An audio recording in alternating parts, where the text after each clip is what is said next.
சரவணபவ. ஓம் முருகா சரணம். வாழ்க வளமுடன். வெற்றிவேல் முருகனுக்கு ரோகரா. நாம் அப்பன் முருகனையும் அவருடைய பெருமைகளையும் அவர் அருள்நிலைகளையும் எங்கெங்கு குடிகொண்டுள்ளார் என்பதையும் நாம் ஒவ்வொரு ஸ்தலமாக பதிவு செய்து வருகிறோம். இப்பொழுது நாம் ஓதிமலை, அதாவது அவர் குடிகொண்ட ஸ்தலங்களில் இந்த இடம் ஒரு வித்தியாசமான இடமாக சொல்லப்படுகிறது. மூலவர் பெயர் குமார சுப்பிரமணியர், ஊர் ஓதிமலை, மாவட்டம் கோயம்புத்தூர் மாவட்டம். அந்த இடத்தில் அவர் குடிகொண்டு அருள்பாலித்து வருகிறார். இங்கு என்ன சிறப்பு என்றால், ஸ்தல வரலாறை பற்றி முதலில் நாம் பார்க்கலாம். பிரணவ மந்திரத்துக்கு பொருள் அறிய பிரம்மனை முருகன் கேட்டபோது அவர் பொருள் அளிக்க மறுத்தார். அப்போது கைலாயத்தில் முருகனை உதாசீனப்படுத்தியதற்காக நான்முகன் மீது கோபப்பட்ட முருகன் பிரம்மனை பிரணவ பொருள் சரியான பதில் கூறாததால் தண்டித்து இரும்பு அறையில் அடைத்து வைத்து கதை நாம் எல்லோரும் அறிவோம். அவ்வாறு சிறை வைக்கப்பட்ட இடம்தான் இரும்பறை என வழங்கப்படுகிறது. இரும்பறை என்ற ஊரின் அருகில் சிறை வைத்ததால் ஓதி மலை என்று சொல்லப்படுகிறது. முருகனை சமாதானப்படுத்த ஈசன் இங்கு வந்து அமர்ந்ததால் கைலாசநாதர் எனப்படுகிறார். அவருக்கென ஒரு தனி கோயில் உண்டு. அதன் அருகில் உள்ள மலைதான் ஓதிமலை என்று சொல்லப்படுகின்றது. 18 சித்தர்களில் முதன்மையாக விளங்கியவர் போகர் சித்தர். அவர் பழனியில் உள்ள நவபாஷான தண்டாயுதபாணி சிலையை அமைத்தார் என்று எல்லோருக்கும் தெரிந்த உண்மை.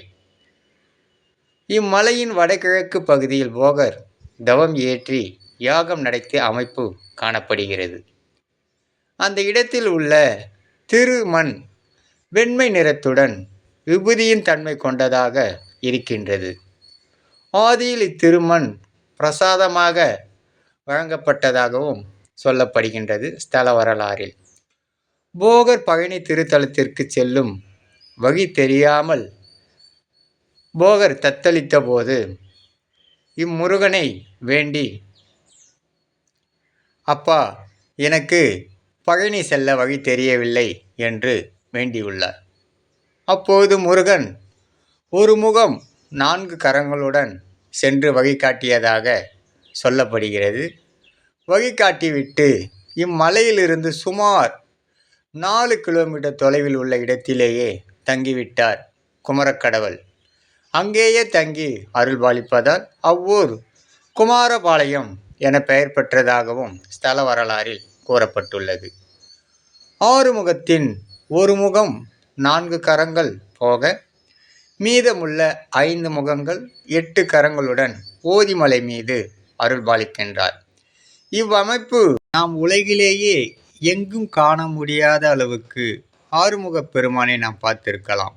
ஆனால் இங்கு மட்டும்தான் 5 முகங்கள் 8 கரங்களுடன் அருள்பாலிக்கின்றார் ஓதிமலை முருகன். இது எந்த ஒரு ஆகம விதிக்கும் உட்பட்டு இருக்காது. சிற்ப சாஸ்திரத்திலும் இது போன்று ஒரு அமைப்பு இருக்காது.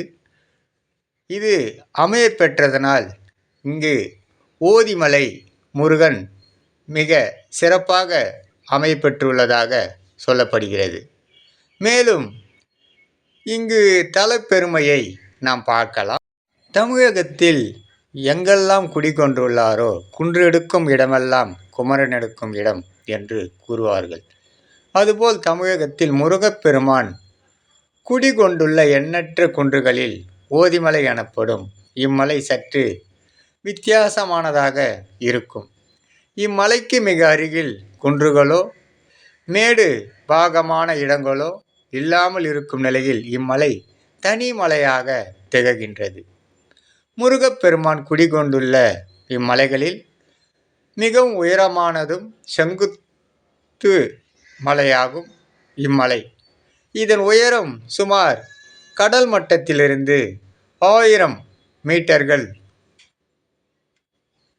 மீட்டர்கள் உயரம் கொண்டுள்ள மலையாக இருக்கின்றது. மலை அடிவாரத்தில் மலைப்பாதை ஆரம்பத்தில் வீற்றிருக்கும் பாத விநாயகரை தரிசனம் நாம் செய்த பின்னரே மலை ஏற வேண்டும்.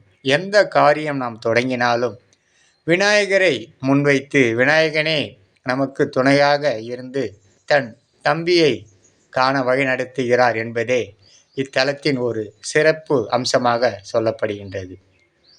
விநாயக பெருமானை வழிபட்டால் எந்தவித தடங்களும் இன்றி எடுத்த காரியம் நிறைவேறும் என்று எல்லோருக்கும் தெரிந்த ஒன்று. ஆரம்பத்தில் விநாயகர் சன்னதி நிறைவுபட்டுள்ளதால் மலை உச்சி சென்றடைய 1870 படிக்கட்டுகள் ஏற வேண்டும். செங்குத்தாக இருப்பதால் கொஞ்சம் கடினமாக இருக்கும் என்று நினைக்க வேண்டாம்.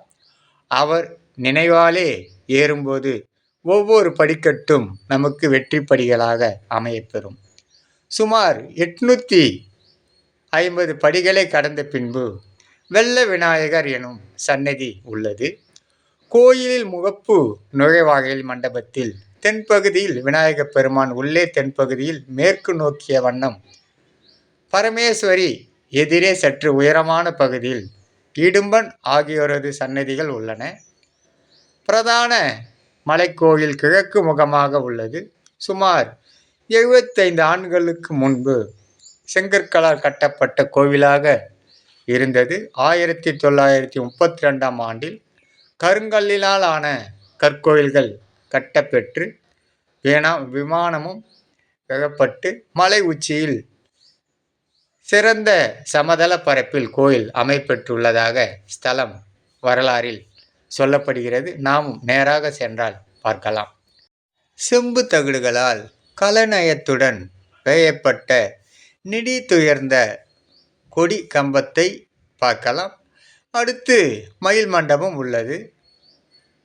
அடுத்து மகா மண்டபம் அமைந்துள்ளது. மகா மண்டப விமானத்தில் தாமரை மலர்ந்த நிலையில் சுற்றிலும் 12 ராசிகளை புடை சுதை சிற்பங்களாக வடிவமைத்துள்ளார்.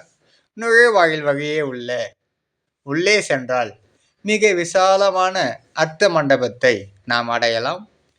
இம்மலையை ஓதியங்கிரி ஞானமலை எனவும் அழைக்கின்றார். இத்தலத்தில் திரிசதி அர்ச்சனை மிகவும் பிரசித்தம். இம்மலை கிராமங்கள் சூழ்ந்த பகுதி விவசாயமே பிரதான தொழிலாக விளங்குகின்றன.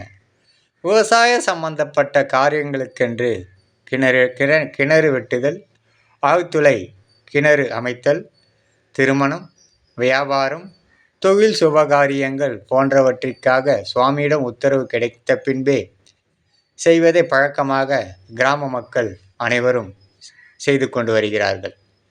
அதற்காக அரளி மலர்களை சுவாமியின் சிரசில் வைத்து வழிபட்டு உத்தரவு கேட்பார்கள். பூ சிரசில் இருந்து விழுந்தால் உத்தரவு கிடைத்ததாக பொருள். இதனை பூ கேட்டால் அல்லது பூ வரம் என தெரிவிக்கின்றனர். மேலும் ஒவ்வொரு ஸ்தலத்திலும் ஒவ்வொரு விசேஷமாக சொல்லப்படும் நேர்த்திக்கடன்கள் உண்டு.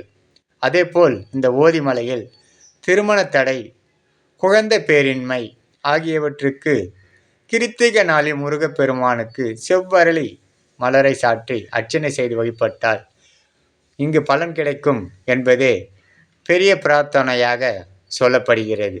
அதேபோல் பொதுவாக தகவல் எல்லா இடத்திலும் சொல்வார்கள். அதுபோன்று ஒரு பொதுவான தகவல் இங்கு என்னவென்றால், கருவறையில் 5 முகங்கள் 8 கரங்களுடன் நின்ற கோலத்தில் குமார சுப்பிரமணியர் என்ற திருநாமத்தில் எழுந்தருளி உள்ளார். பொதுவாக மூலவர் பீடத்தின் மீது இருப்பதுதான் வழக்கம். மாறாக இங்கு கருவறையில் உள்ள பாறை மீது எழுந்தருளி உள்ளார். இந்த அமைப்புக்கு திருகு பீடம் என பெயர் சொல்கிறார்கள். இம்முருகன் ஈசனின் சிவஸ்வரூபம். எனவே இவருக்கு அதிகாரத்தன்மை மேலோங்கி உள்ளது என்று சொல்லப்படுகிறது. அது மட்டுமல்ல, ருத்ராட்ச பந்தல்க்கு அருள் பாலிப்பதால் ஆற்றல் பொருந்திய அம்சமாக இம்முருகன் வீற்று அருள் பாலிக்கின்றார். முருகனின் மூலப்பெயர் அருள்மிகு குமார சுப்பிரமணியர் கோயில் என்று சொல்லப்பட்டு ஓதிமலை எனவும் கோயம்புத்தூரில் மாவட்டத்தில் உள்ளது. கோயில் தினசரி திறக்கும் நேரம் காலை 6 மணி முதல் மாலை 6 மணி வரை, திங்கள் முதல் வெள்ளி வரை நண்பகல் 12 மணி முதல் 5 மணி வரை திறந்து வைப்பதாக ஸ்தல வரலாறுகள் சொல்லப்படுகின்றன. தலத்தின் சிறப்பு: இத்தல முருகன் 5 முகம் 8 கரங்களுடன் அருள் பாலிப்பது சிறப்பு. சேர மன்ன பெருமான், மனுநீதி சோழன், வஜ்ரரங்க பாண்டியன் ஆகிய மூவேந்தர்கள் அஷ்டம நதியாக 8 நதிகளில் தீர்த்தம் எடுத்து வந்து இங்கு திரு குட நன்னீரிட்டு பெருவிழா நடைபெற்றதாக ஓலைச்சுவடிகளில் தகவல்கள் காணப்படுகின்றன. அப்படிதான் இந்த கோயில் உருப்பெற்றது. திருவிழாக்கள் எப்படியெல்லாம் செய்கிறார்கள் என்று அதையும் நாம் பார்க்கலாம். வளர்பிறை சஷ்டி, கிருத்திகை மற்றும் அமாவாசை ஆகிய தினங்களில் சிறப்பு அபிஷேக ஆராதனைகள் செய்யப்படுகின்றன. சித்திரை முதல் நாள் தமிழ் வருட பிறப்பு, அதாவது தமிழ் வருட பிறப்பு, தைப்பொங்கல், கார்த்திகை ஜோதி, அதாவது கார்த்திகை தீபம் என்று சொல்வோம், கார்த்திகை ஜோதி, வைகாசி விசாகம், சூரசம்மாரம் ஆகிய முருகனுக்கு உகந்த விசேஷ நாட்களில் சிறப்பு பூஜைகள் நடந்தாலும் தைப்பூசமே இத்தலத்தில் சிறப்பாக பெருவிழாவாக கொண்டாடப்படுகிறது. தைப்பூசம் முருகன் வேல் வாங்கியதால் அந்த நாள் மட்டும் பெரும் சிறப்பு விழாவாக தைப்பூச திருவிழாவை கொண்டாடுவார்கள். இவ்விழாவில் முதல் நிகழ்வாக கிராம தேவதைகளுக்கு குளிர்விக்க கிராம சந்நிதியில் தொடங்கி கொடியேற்றமும், சுவாமி திருவீதி உலா, வள்ளி தெய்வயானை சமேத மயில் வாகனத்தில் அடிவாரம் சென்று சுவாமியை அழைத்து வந்து 5ஆம் நாளன்று காலை திருக்கல்யாணமும் உற்சவமும் முடித்து யானை வாகனத்தில் ரதத்தில் எழுந்தருளி வீதி உலா வருவது இங்கே ஓதிமலையில் மிக சிறப்பாகும். ஓதிமலை மீது காவடி நேர்த்திக்கடன் செலுத்துவதல், அபிஷேக ஆராதனை, அடுத்த நாள் பரிவேட்டை, தெப்ப உற்சவம், மஞ்சள் நீர் உற்சவம் என 10 நாட்கள் கோலாகல திருவிழாக்கள் இங்கு பெருவிழாவாக நடைபெறுகிறது. காவடி செலுத்ததும் நிகழ்வு மற்றும் மலை மீது நடைபெறும் திருக்கல்யாணமும், தேரோட்டமும், பரிவேட்டை, தெப்ப உற்சவம் போன்ற நிகழ்வுகள் இரும்பறை கைலாசநாதர் கோவிலில் நடைபெறும் என்றும், சுற்று வட்டார கிராமங்களிலிருந்து காவடி எடுத்து பாத யாத்திரையாக வந்து முருகனுக்கு நேர்த்திக்கடன் செலுத்துவதும் இங்கு கண்கொள்ள காட்சியாக பார்க்கலாம். திங்கள், செவ்வாய், வெள்ளி ஆகிய நாட்களில் மட்டும் கோவிலில் அபிஷேக ஆராதனைகள் நடைபெறும் என்று ஸ்தலத்தில் அங்கு சொல்லப்பட்டு வருகிறது. அதனால் முருகன் குன்றெல்லாம் குடிகொண்ட தெய்வம், குன்றிருக்கும் இடமெல்லாம் குமரன் எடுக்கும் இடம் என்று கூறுவார்கள். அதனால் இந்த மலை ஓதிமலை ஓதியதால் அங்கு ஓதிமலை என்று பெயர் பெற்று அப்பன் அருளால் இங்கு சகலமும் கிடைத்து போகருக்கே இம்மலையிலிருந்து முருகன் வழிகாட்டியதால், பழனிக்கு வழிகாட்டியதால் போகர் முதலில் தியானம் செய்து அருள் பெற்ற இடமே இந்த ஓதிமலை என்று சொல்லப்படுகின்றது. ஓம் முருகா சரணம். முருகன் இல்லையேல் இம்மூலகம் இல்லை, ஈரேழு லோகமும் இல்லை என்று சொல்வார்கள். அவர் ஆட்சியில் அனைத்தும் சகலமும் பெறும். முருகா என்றால் முன்வன்று நிற்பான். முருகனே செந்தில் முதல்வனே, இவன் மாயேன் மருகனே, ஈசன் மகனே, ஒரு கை முகன் தம்பியே, நின்னுடைய தண்டைக்கால் இப்பொழுது நம்பியே கைதொழுவேன் நான் என்று சொல்லி இப்பதிவினை மக்கள் நலம் கருதி ஆன்மீக பக்தர்களுக்கும் அடியார்களுக்கும் முருக பக்தர்களுக்கும் இந்த ஓதிமலை முருகனின் ஸ்தல வரலாறும் ஓதிமலையின் பெருமைகளையும் இப்பதிவின் மூலம் பதிவு செய்கின்றோம். ஓம் முருகா சரணம். வெற்றிவேல் முருகனுக்கு அரோகரா, வீரவேல் முருகனுக்கு அரோகரா, சக்திவேல் முருகனுக்கு அரோகரா, கலியுக தெய்வம் எங்கள் அப்பன் முருகன் பெருமானுக்கு அரோகரா, அரோகரா, அரோகரா, அரோகரா. சகலமும் பெற்று வளமுடன் நலமுடன் வாழ, நோய் நொடி பிரி நீங்கி ஆயுள் ஆரோக்கியத்துடன் வாழ்வாங்கு வாழ்வதற்கு வழி அமைத்து கொடுப்பான் இந்த ஓதிமலை முருகன் என்று எல்லோருக்கும் இந்த பதிவை சமர்ப்பணம் செய்கின்றோம். ஓம் முருகா சரணம், ஓம் முருகா சரணம். முருகனின் மகன் ரவி முருகன். வெற்றிவேல் முருகனுக்கு அரோகரா, அரோகரா, அரோகரா, அரோகரா.